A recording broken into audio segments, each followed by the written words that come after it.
whether this person is pregnant and they want to be pregnant, or this person is intending to birth, or this person is experiencing miscarriage, loss, stillbirth, surrogacy, or adoption. And so I spend a lot of my time directly with pregnant people, helping them reach their goals to birth on their own design.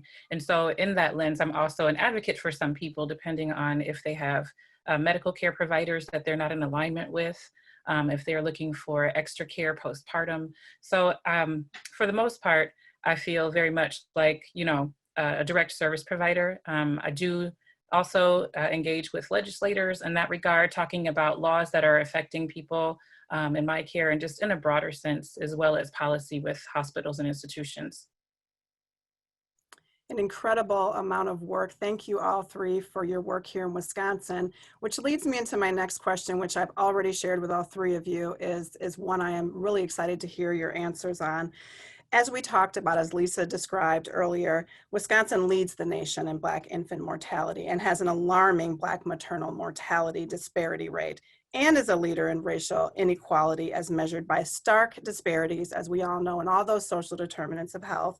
So employment, education, health, wealth. We're talking about this more in depth today over our luncheon with Dr. Joy Creer-Perry this afternoon. Looking forward to that. But I am really interested, what is it about Wisconsin? What is it about the Midwest in particular that perpetuates these disparities despite our high performance on national rankings for healthcare quality, access, and our progressive public health strategies? What is it unique about Wisconsin and the Midwest? And how about we go in the opposite order? Let's start with you, Tamara. Oh, I wasn't expecting that.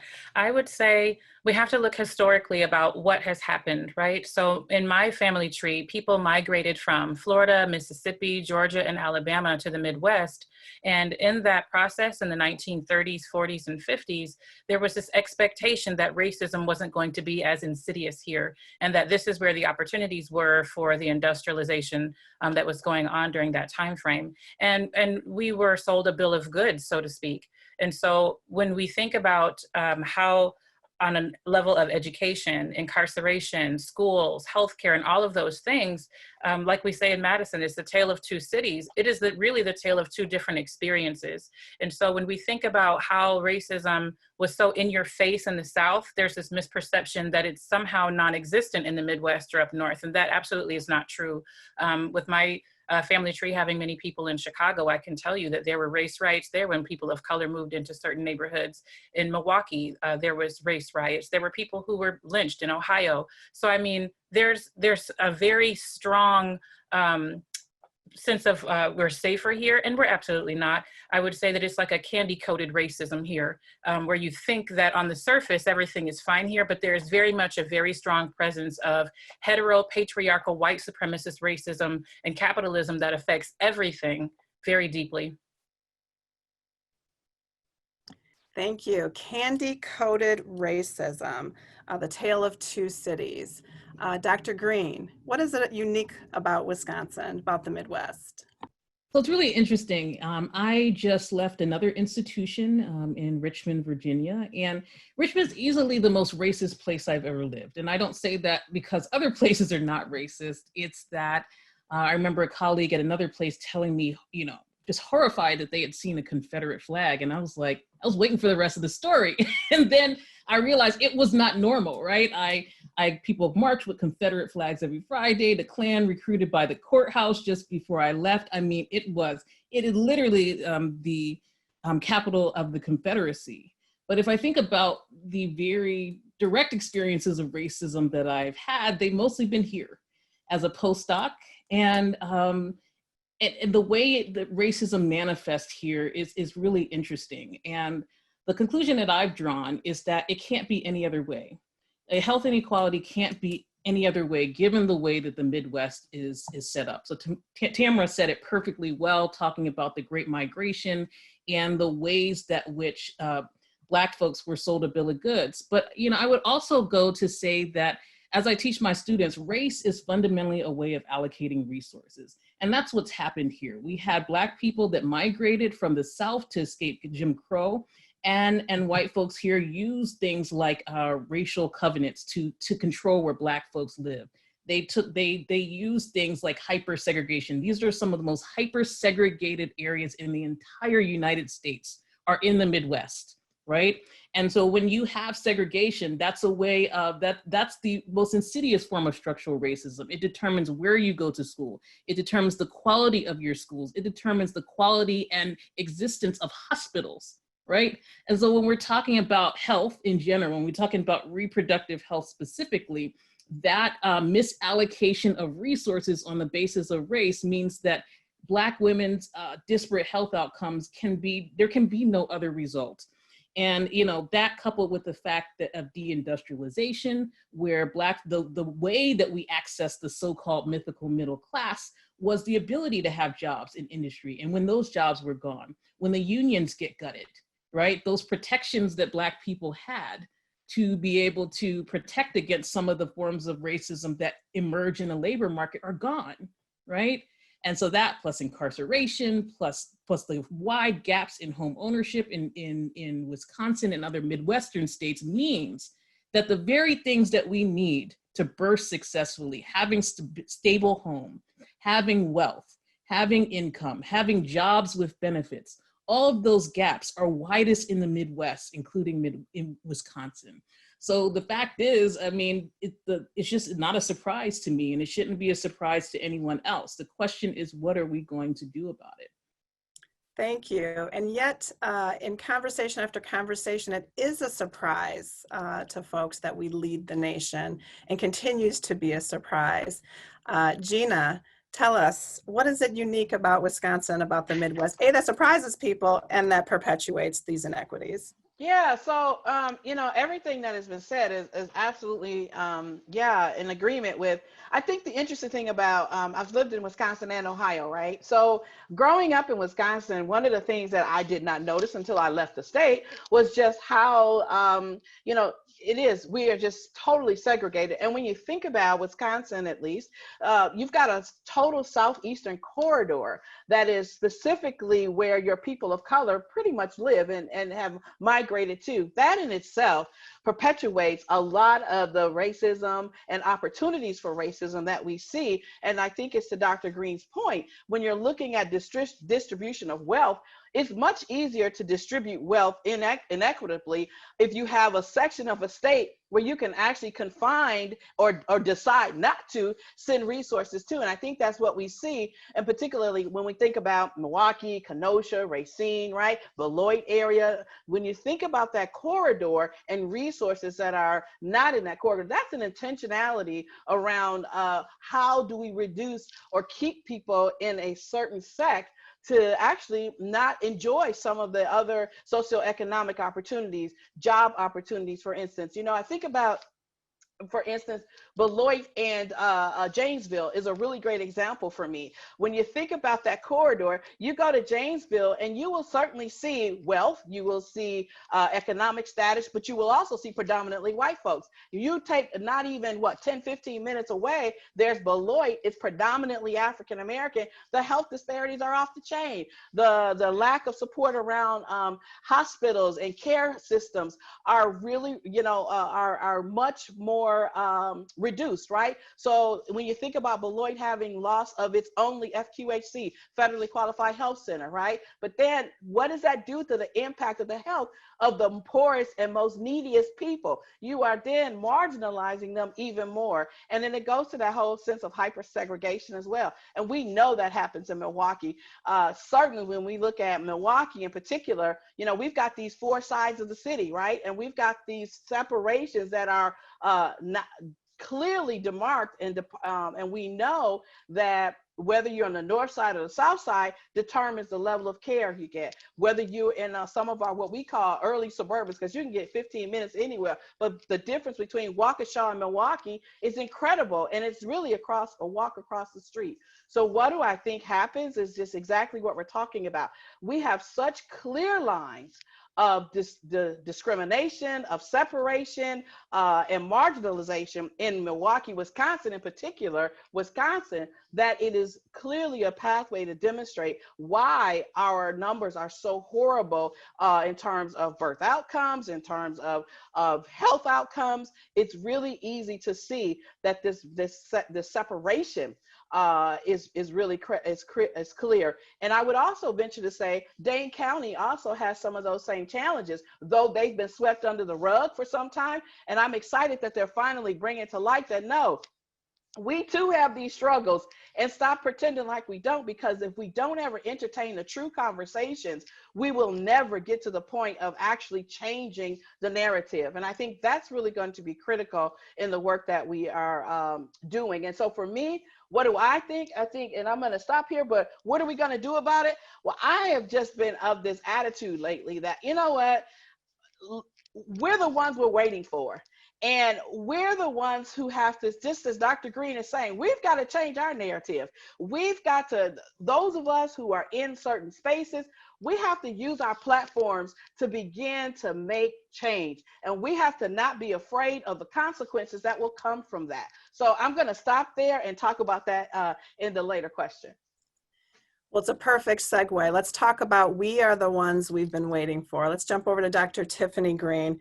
We're super excited about here at the foundation, the work of our Saving Our Babies project. Really excited. Congresswoman Gwen Moore mentioned that. And this partnership with the Dane County Health Council that you already alluded to, Dr. Green, with the creation of the Black Maternal Child Health Alliance.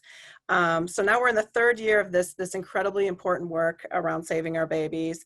And it was a community-informed project that centered Black women's voices and leadership in driving solutions to reverse our worst in the nation birth outcomes to hopefully one day best in the nation. So let's talk about why is it so important for our solutions that we create to advance our health to be led by Black women and those in the most impacted communities. Dr. Green? So thank you. One of my core principles, my core beliefs is that to get the questions right, you have to center the people and the communities that are affected. And, you know, there was a long time in my life, I was like, I'm a researcher. I'm going to stay in my computer lab. Y'all can leave me alone. Don't bother me, right? But there was one experience that I had, and it really wasn't about race. It was about disability, which we also know is intersected with race. I was in a Facebook group and people were talking about autism. And they were saying, man, there was this study that shows that that you can treat the symptoms of autism with diet. And everybody went back and forth, back and forth. And then one of the people in the group, researchers, she said, well, I'm autistic. And of course, this is not surprising that, you know, diet can help. When you're trying to deal with a world that's set up for neurotypical people, that stress shows up in your gut. So everybody was talking about whether this little study about diet was the issue, when the big issue was the way that we have a very abled world. And similarly, when we talk about COVID, you know, disability advocates have been screaming for years about the problems with nursing homes and congregate settings. And yet we've had that, and most of our deaths have been there. And if we had listened to the disability community, we would not have most of the deaths from COVID that we have. Right. And so it's from that, I really can see, I try to tell people that so that they can see the importance of centering communities. In the same way, Black women know things about giving birth. They know things about their experience with medical care, our experience with medical care, that you simply can't know if you don't have lived experience. And I'm just going to say something. How many people in this chat? Well, I'm just going to say it anyway, right? I can tell as a scholar, when people are writing about our experiences as an intellectual exercise rather than a commitment to improving the outcomes of Black women and children. And so when I write, I understand my core value is that the voices of Black women matter. Now my data is going to be tight. You're not going to come and say, well, you made this data seem this way to make a point, right? The data always drive me in terms of what we can say and not say, but it's also being able to contextualize that data, understand where it came from, what we can say and not say with those data that also is important. And so as a Black woman doing this work, as a Black mother doing this work, I can understand how to see data in ways that other people can't. And similarly, Black women in the community, different communities rather, have an experience of birthing that I don't necessarily have either, right? But when we center those voices, when we talk about making birthing equitable for all pregnant people, right? That helps make things better for everybody. If you let Black women lead this process, if you let us lead as we've led in other places, we're going to all win. Black women will be better off. Non-Black women will be better off. And that should be the impetus behind letting us win, not a sense of white guilt or making or self-flagellation.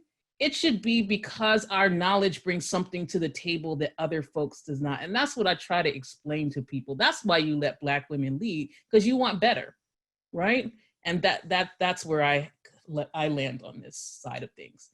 Thank you, Dr. Green. If you let Black women lead, we will win. Hashtag that, somebody. All right, Tamara, what are your thoughts? Why is it important to center those most impacted?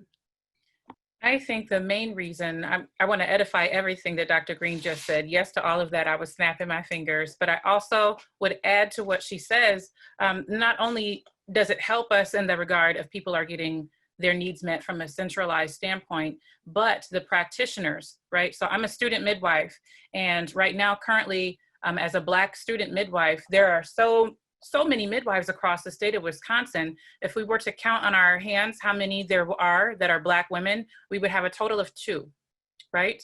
And so when people are saying that I want not only a midwife that looks like me or a doctor that looks like me, I want someone that I can relate to, they're also saying that I want someone who understands my life, that understands the reasons why I'm presenting the way that I'm presenting, but also they want an anti-racist model of healthcare delivered to them, right? And so how can that happen if a person has not, maybe they've taken a bias training or something like that, but as a person with this shared lived experience, and I've come into this work understanding the racist model and how everything has been implemented from a standpoint of a white supremacist capitalist understanding, I'm going to deliver something that they're not going to be able to get everywhere else. And so that is something that we need to prioritize, in my opinion, and we need to let me back up a little bit, because we're not asking anybody for permission. We're saying right here today that this is what we're taking, this is what we're reclaiming. In the South and all throughout history, Black midwives, Black healers, all of us, we decided what we were going to do. We didn't ask permission. We didn't ask anyone to give us a platform. We took it, and we were pillars in our community. And at that time to reclaim that is now. We are not asking for permission. We are reclaiming. Thank you for that. Okay, so we've been talking about just how bad it is here. And I already know we started to jump in a little bit to some solutions, but we know that if we can change health outcomes here in Wisconsin, we can change them anywhere. Where are you seeing promising practices, and what are the barriers to success that we need to overcome in Wisconsin and elsewhere? Gina?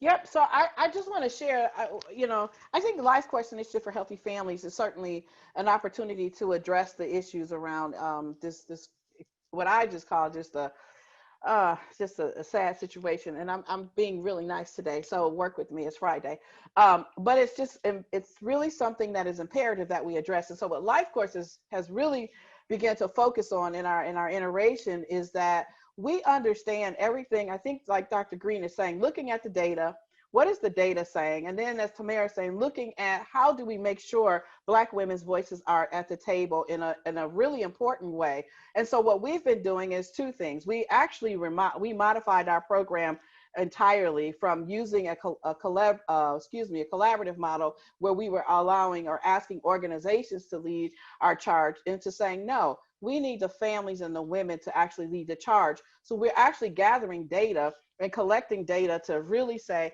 this is the challenge, this is the problem, but also saying from the perspective of the families, what are the top priorities that we really need to be focusing our efforts on, and not skewing the data, but using the data to actually promote our work. So what does that look like? So right now, we are actually building the capacity of organizations who are supporting Black families, Black women. What do I mean by that? There are a ton of, as you know, organizations that are not on the radar, but are Black led, Black owned, and serving Black people, but they typically don't have the capacity and infrastructure to maintain stability and sustainability. Our role at Life is to say, who's doing this? Let us provide them the capacity and to be sustainable organizations. And it goes beyond technical assistance to saying, what are the resources that they need, and actually helping them to get to the resources so that these families can have more options. I think that's really important and critical to us moving forward, to just not just promising, but actually helping build our sustainability from a community perspective. The other piece of what we're doing is we're creating a strategic board that actually focuses on policy, systems, and environmental change using the data that we're collecting from the state, looking at it and saying, here's what we know the data is showing about our mortality rates. What do we need to do as a strategic board to now engage from a community perspective, using the strengths and the resiliency of the community to actually build new, stronger, better programs that are driven by our communities to be able to change the narrative, as I said earlier. So we're making sure we're doing that, and also putting the resources, right, into the community to make change. And then finally, the other thing that we're looking at that I believe is really critical is, again, what Dr. Green has referred to. That's the research. One of the things we haven't done is really look at research opportunities to actually understand what is happening and how do we bring citizen scientists to the table to actually engage community-based participatory research in a way that is led and supported by the communities. And so we're actually looking to drive that new season of research, community-based in particular, to actually say, let's do this. And so, Dr. Green, you know, we got the same last name, but we're going to be connecting more because we need Black scientists to do that. Because that's the other piece about this. The other factor that you guys have already said, we don't have enough of us leading these initiatives. And that is what I'm working on. I'm saying to the university, I'm saying to the community, it is time to have people who look like these issues, leading them as scientists, as directors, as organizational leaders. And then I think we can actually pull together some structural changes. So that's where we're driving our work. And we are actually being, excuse me for saying being, but we are actually in the forefront of owning that systemic racism is actually a risk factor. We have to say it, name it, and claim it, and accept that we can change that with us coming as Black women to the table and putting all this information on there and driving the change. So I'm going to stop there. Well, you managed to say a whole lot before you stopped there. Time for Black women to lead. Research, put resources in the community, informing policy, and my favorite, capacity building for Black-led organizations to ensure the folks that are doing the work have the sustainability to continue it. Thank you so much. Dr. Green, the other Green, your thoughts. A few thoughts. One is that, you know, I think I might have sent it to you, but I recently wrote an editorial op-ed with a colleague of mine on implicit bias training. And short answer is, it doesn't work, right? And I think it does not work in part because we still need to do more study and more research on how to get it right. But moreover, implicit bias training often doesn't challenge the structural issues that plague our organizations.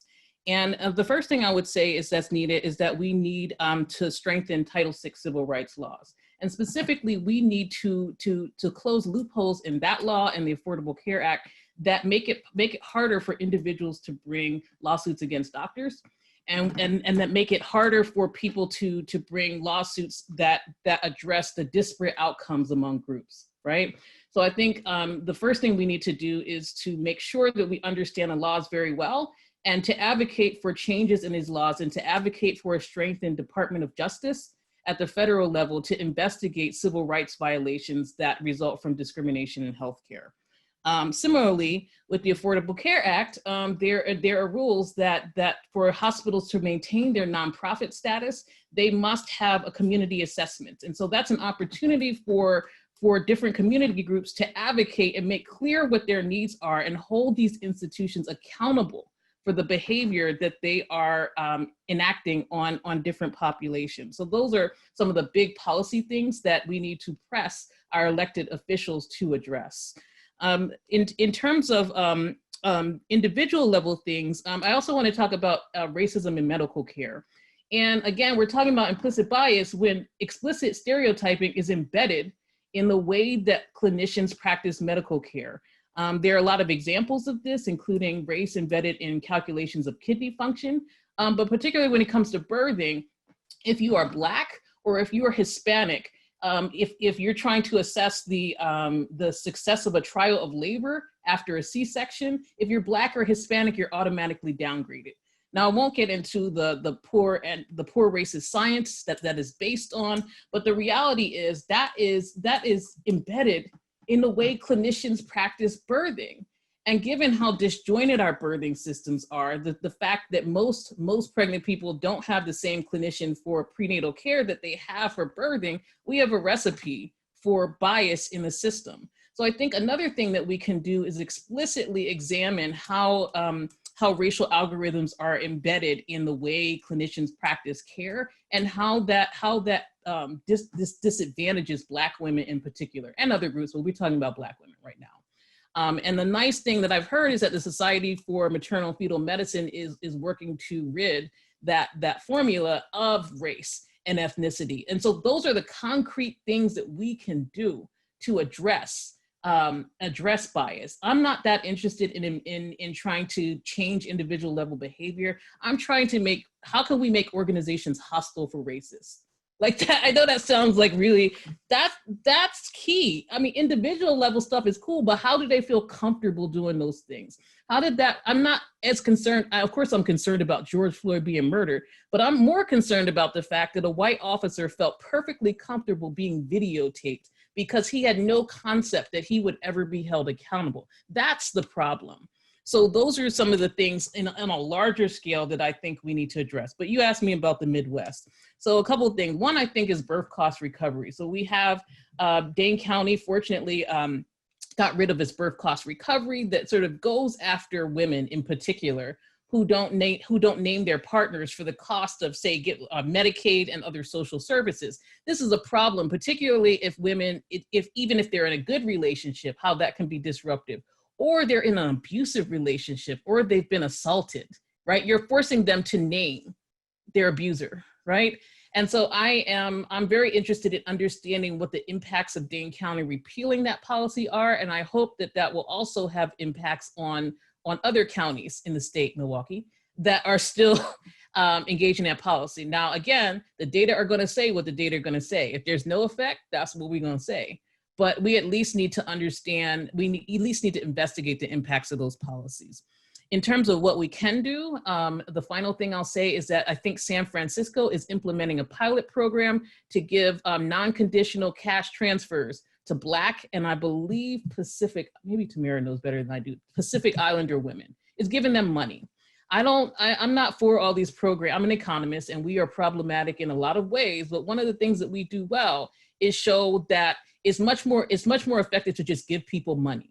I don't believe in all this stuff about policing the way that people eat, that poor people eat. We love to do that, right? What we know is that if we give people money, that is effective. So I'm very interested to see what the impacts of this cash transfer program are going to be in San Francisco, such that maybe this is a model that we can adopt here. There are also researchers at UW that are looking at similar programs as well. So that is the one thing I would love to see here in Wisconsin. What will we see other than addressing all the other stuff that we mentioned? How about we just give people money and see how that impacts birth outcomes? What if we trusted Black women? Yes, I love this. I'm happy this is being recorded because you said a whole lot there that really stems from, we need to understand laws. You were mentioning Title VI, the Affordable Care Act, how investigations around civil rights violations are had. I think these are some of the things that we don't know, the behind the scenes, how things are happening. You talked about racial algorithms as well, and just racism in medical care in general. And how we can use some of these assessments in order to maintain, again, nonprofit status for hospitals, where we can hold hospitals accountable for, and elected officials as well, accountable for some of these changes. There's so much there. Let's get over to Tamara. What are you seeing? What are promising practices and any barriers that you're seeing? You know, sometimes when I hear my teenager, my oldest daughter talk about things, and she'll say in a joking kind of flippant way, throw the whole thing away, you know, and sometimes I feel that way about the medical model of care because we have to first acknowledge its inception, right? So the so-called father of gynecology became so because he used the bodies of Black women who were not able to give their permission to be experimented on without pain medication. And so when we look at how we've gotten where we are and how economics, racism, law, and all of those things, insurance, all play a part in it, we really have to look at it and say, is there something that we need to do a complete overhaul instead of just fix it, right? Because we can hire Black doctors and Black nurses and Black care providers, but we're going to put them in positions in institutions where the policies are still affecting them and they're bound by those rules, right? So when I look at models that work, unfortunately, I have to go outside of the US, right? So in the UK, when a pregnant person says, I'm pregnant, they start with a midwife because it's given that it's an uncomplicated pregnancy, right? And as complications arise or their personal health history becomes a factor, they work their way up and they get themselves to an obstetrician. Here in the United States, we have to really look at why do we start with obstetricians first, right? And why is there almost a monetary incentive for everything to happen under the sun to this pregnant person while they're in their care? Why is there a higher list of things that are billed when the person has Medicaid? This person gets everything under the sun and a partridge in a pear tree when they're in the hospital setting and they have Medicaid, right? Why does that happen, right? So like my teenager says sometimes, throw the whole thing away. When we're looking at the UK, we're looking at Australia, we're looking at other developed nations, and people are starting with a midwife because they're healthy, they are having a normal pregnancy, there are no complications, then this person has the ability to push their baby out and not have a cesarean section at an emergency where there's all of these different complications that come in, and then trauma enters into it. So when I look at models that work, I look at things going back to our roots, really, and understanding where we are. Of course, everyone is not going to be able to birth in an out-of-hospital setting or in a birthing center that looks luxurious and feelings like a spa. Some people are going to need to be in the hospital, but how does that hospital policy affect the birthing person? If we're at a hospital and it has these really archaic rules and laws, like the Catholic hospitals sometimes are not practicing medicine, it's like a faith-based hybrid model that is not serving Black women well. And so when I'm thinking about what models work, unfortunately, I have to go out of the United States, or I have to look at what we've done historically when we had more autonomy, when we had more sovereignty over our bodies. And I would also encourage people to look at this documentary called The Business of Being Born, and read a book called Born in the USA. This book and this documentary really talks about how a lot of what happens in the birthing wards is like medical culture, and it isn't really based on what the body does, like physiological labor and delivery and birth. If we look at what the pregnant person is doing and we understand their history really well, we understand, just like a person running a marathon, we're not going to strap that marathon runner down to a gurney. We're not going to deprive them of water. We're not going to ask them to not eat, right? This person is going to do something miraculous with their body, and we're inhibiting that process, and we're intervening in all these different ways. Why are we doing that? So, like my teenager would say, throw the whole thing away. From the mouths of babes, throw the whole thing away, a complete overhaul. And the fact that we can look to other models, maybe not in the United States, and center the autonomy of a woman's body and understanding what she needs first. Thank you. We don't have a lot of time left, so I'm going to be looking for some short closing remarks right now. But we know all these things. We know health outcomes. We know birth outcomes are largely impacted by the social determinants of health. And we know that we're in the midst of a triple pandemic with the police killings of Black people, with these inequalities, and in addition to our global pandemic. So quickly, just a few words from each of you. How do we emerge stronger from this situation so that Black mothers and families can thrive? Begin with you, Gina.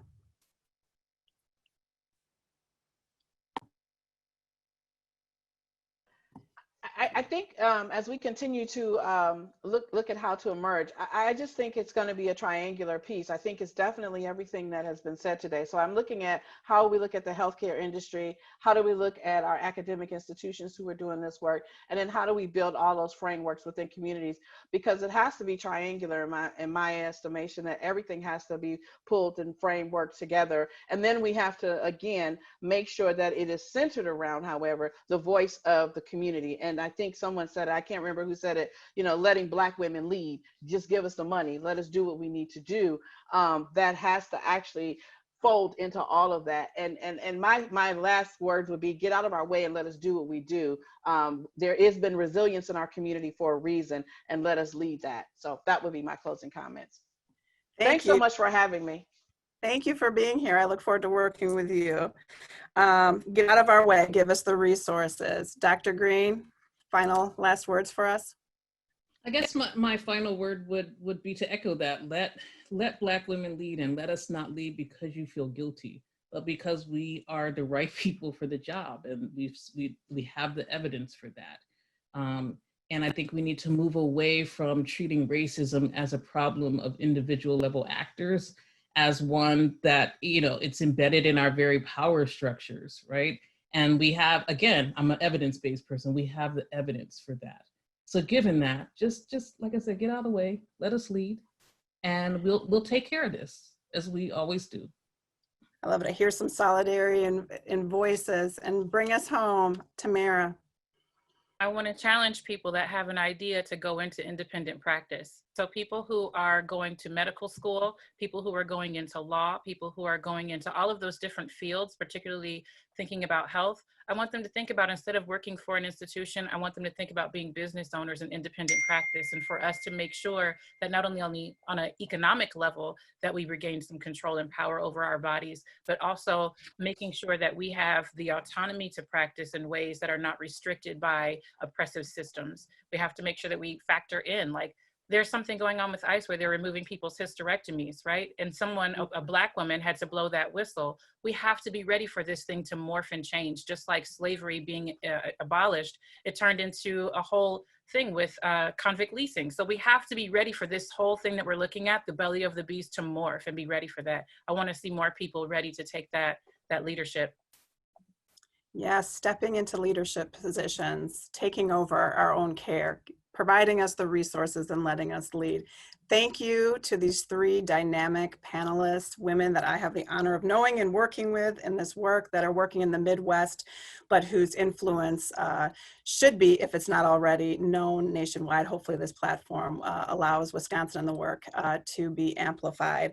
Now we're going to transition into some words from our supporters, from our elected officials, with Lieutenant Governor Barnes, County Executive Joe Parisi, and one of our sponsors from Planned Parenthood, Tanya Atkinson. So we're going to be transitioning into that right now.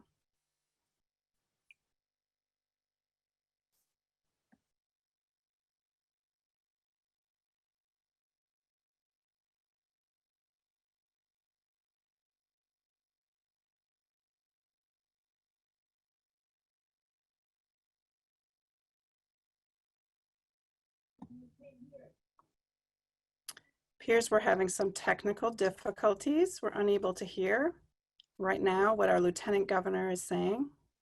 Hey everybody, I'm Lieutenant Governor Mandela Barnes, and I'm just so excited to be joining you all for the 12th annual Black Women's Wellness Day.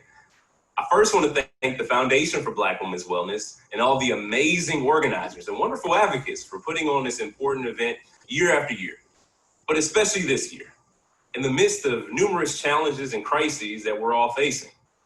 Now, I'm pretty sure that planning the first ever virtual Black Women's Wellness Day wasn't an easy task. And like so many, if not all of you, I wish we could all gather in person. But we know that prioritizing health and well-being is exactly what the Foundation for Black Women's Wellness does best. And because this event is now virtual, you have an opportunity to reach even more people than ever before. So I'd like to take a moment to welcome all the Black women and girls joining in from across the state and even from across the nation, who now have an opportunity to benefit from this transformative experience. Also want to take a moment to congratulate the Foundation for ringing in your 12th year of hosting Summit, and all the work that you do to empower Black women and girls everywhere to be able to live healthy, wellness-centered lives. Black women in our country have been the pillars of our community and this entire country. Your resilience, strength, compassion, it's all helped a nation endure injustices that have been present for generations. I know me, for one, wouldn't be here if it were not for the Black women who helped raise me. I owe so much to my mother, my grandmothers, aunts, godmother, and so many others, teachers. But our world has to stop demanding so much from our Black women. You shouldn't have to exhaust yourselves just to ensure that our community survives. Instead, it's time that we do the work necessary to make sure that we're protecting all the women in our community. It's time that Black women in Wisconsin and throughout the nation have their voices heard and have their needs addressed. And it's also time that we do the work to end systemic racism and environmental injustices that have resulted in poor health outcomes. You all are helping us. You're helping us to build a future where all Black women and Black girls have access to quality physical and mental health care. You're helping lead us to a place where their concerns and experiences aren't dismissed by health professionals, and also where disparities in maternal mortality, birth outcomes, and chronic disease are a thing of the past. I'm committed, just like you are, to fighting for that future, because our communities and all of our families will only thrive when the women in our communities are thriving. So we have serious work to do. We have work to do in this state and all across the country to achieve these goals, but our administration is going to continue to work alongside you as we work to recover from COVID-19, and we do the work to build a more just and equitable future for everyone, especially our Black women and girls. So please, everybody, stay engaged. Make sure you're doing what you need to do by filling out your census and encouraging your friends and neighbors to do the same. And most importantly, please vote. You can request your ballot today so you can ensure that you're able to safely participate in November's election. So again, thank you all for inviting me to participate in today's events, and congratulations on 12 years on empowering a generation of well Black women. Hi, this is County Executive Joe Parisi. Welcome to Black Women's Wellness Day 2020. I want to give a special shout out to the Black Women's Wellness team and extended family, including the women of Delta Sigma Theta, our friends in red, and their friends in the pink and green of AKA Alpha Kappa Alpha. Thank you and everyone else for being with us today to celebrate and support the Foundation for Black Women's Wellness and Black women everywhere. Black Women's Wellness Day 2020 is occurring at a time in which the urgency of the mission of the foundation is more critical than ever. The COVID-19 pandemic has impacted our community and the world, and it has laid bare once again the inequities the foundation was created to address. As with every other aspect of our society, Black and brown people are paying the heaviest price for our nation's shortcomings. When you combine 400 years of racist violence, prejudice, and trauma with the impacts of COVID-19, it can seem overwhelming, and indeed it is overwhelming. As an African-American acquaintance recently said to me, Black people were already living in a health pandemic, and now we've got this. That statement's no surprise to people of color, it's your reality. So part of our overall work, and especially my work as a white person, is to make sure everyone in our society is aware of this basic truth, is made to care about it, and is inspired to bring about change. Every day, Lisa and her team, which reaches far beyond the official foundation, work to inspire and to bring about that change. And they bring women of color together to support, to strengthen, and to empower. So to the foundation and everyone here today, I thank you and I appreciate you. And together, we'll continue to work toward the day when every woman of color has access to the opportunity to reach their full potential in body, mind, and soul. Hi, I'm Tanya Atkinson, President and CEO of Planned Parenthood of Wisconsin. Thank you so much for this opportunity to join you for the 12th annual Black Women's Wellness Day. It's really an honor to be able to be with you today. In this moment, we need this time together more than ever to be inspired and to move forward, to achieve a healthier, safer, more just world for ourselves, our families, and communities, and one especially denied Black and brown communities. Planned Parenthood Wisconsin has long respected the holistic work and leadership of the Foundation for Black Women's Wellness to address health disparities that disproportionately affect Black women and girls in Wisconsin. As a healthcare provider that serves more than 60,000 patients each year in 24 health centers across the state, We see every day how these disparities are converging with and being magnified by COVID. Planned Parenthood Wisconsin could not be more proud and ready to partner with you in our shared desire to improve the health and well-being of Black women, men, and families. Like you, we want Wisconsin to become the model of health equity. Racism is a public health crisis. We know Black people in Wisconsin experience some of the worst health disparities in the country. Planned Parenthood Wisconsin also knows we have a responsibility. Throughout the pandemic, Planned Parenthood Wisconsin has worked to ensure that our healthcare remains accessible to our patients, regardless of race, gender, income level, and immigration status. We've also added new virtual and convenient health service options to help provide people with the healthcare they need from the safety of their home. In this moment of reckoning, we also know that we cannot address structural racism or white supremacy in this country without addressing our own. We know power is used to oppress. At Planned Parenthood Wisconsin, we are committed to using our organizational power and privilege to dismantle racism and advance health equity. At Planned Parenthood, we will never give up on our patients. We will fight until every person has the freedom to decide if and when to become a parent and to raise their children in safe and sustainable communities. Planned Parenthood of Wisconsin sees the foundation as a true thought leader in the public health sphere, a leader that Planned Parenthood of Wisconsin looks to help shape how we as an organization engage in advocacy, relationship building, and how we prioritize our own resources to affect change. The foundation brings the wisdom, knowledge, expertise, and the lived experiences of Black women to the forefront. We share your comprehensive vision of public health where all of our communities are able to thrive. Planned Parenthood of Wisconsin is also excited about the opportunity to grow our relationship with the foundation, to build the community power that is necessary to overcome the historical, political, and economic disenfranchisement of Black communities. Together, we can more effectively address the root causes of health disparities, work to mobilize investments in public health programs that strengthen our communities, and end the politics as usual that seeks to block people from needed health care. And to get there, we know that we must follow your lead and the lead of the foundation and work in ways that support the overall well-being of all Black lives, because Black lives matter. Thank you. Thank you, Lieutenant Governor Barnes, County Executive Joe Parisi, and Planned Parenthood CEO Tanya Atkinson. Now quickly grab your lunch and join us in the luncheon session with Dr. Joya Creer Perry. Thank you so much for joining us.